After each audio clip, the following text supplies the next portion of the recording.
So I got to try on the new Black Bay 58 in Burgundy. So in the Washington DC area, there's like a couple. Obviously, there's a couple of big boutiques and ADs, and there's sort of a group of ADs. Lilliquist and Beckstead and Lenkensdorfer. They're like the one in Tyson's Corner, which is the big mall, the biggest mall in the area.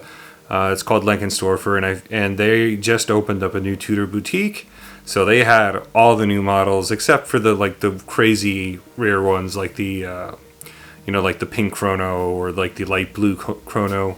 They had pretty much everything there, which is very rare. So I got to check out a few watches, and that included the Black Bay 58 in Burgundy.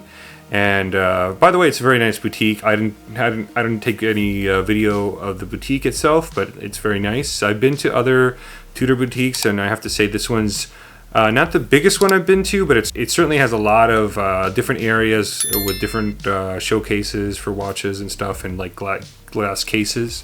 So I think overall it's a very nice boutique. So if you happen to be in the DC area, go check them out. Again, not sponsored, by the way. I got to try on the new Burgundy Black Bay 58s. When they first brought them out, honestly I thought that I would be the. I've been looking for a red diver for a while. And I think I posted a video recently where I talk about how I bought a red Vostok, very cheap watch, of course, but very nice red color. Lo and behold, when Tudor announces the Burgundy dial like Black Bay 58, I thought it would be perfect for me.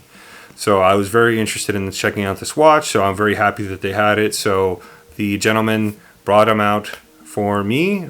He brought out the one on the Jubilee and the one on the Oyster bracelet with the faux rivets. I honestly liked the way they looked on both. I don't know why, but I kind of maybe liked the one on the Oyster a little more. In a way, I felt the one with the Jubilee was a little flashy for this watch. It's a very flashy dial, obviously.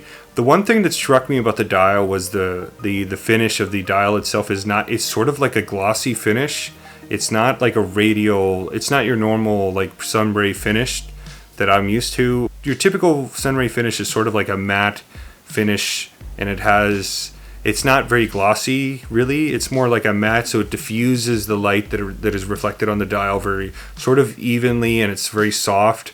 This one is different. It almost looked like when lights were shining on the dial, it almost looked like it was almost like a circular platter. It was almost like radial brushing or something. It was different. I don't know why. It didn't strike me as like right for this watch. But again, not a designer, not criticizing or anything. I thought it was a nice dial overall, but I wasn't the biggest fan of this glossy like sunray finish, sunburst dial. I wasn't the biggest fan. I liked the bezel. As always, the aluminum bezel insert was a very nice finish. Like if you've seen a Black Bay 41 with the burgundy bezel, then it's very similar to that. Overall, I think the watch was very nice. The bracelet, obviously, if you've seen a 5-link or Jubilee bracelet from the Tudor makes with the Tifa clasp, it's exactly the same bracelet you're getting. So you're gonna have the bottom of the bracelet, the clasp is going to have like it's going to have a polished area, so very prone to scratching. That comes with the territory, and that's honestly I don't care about that, but it's something you should know.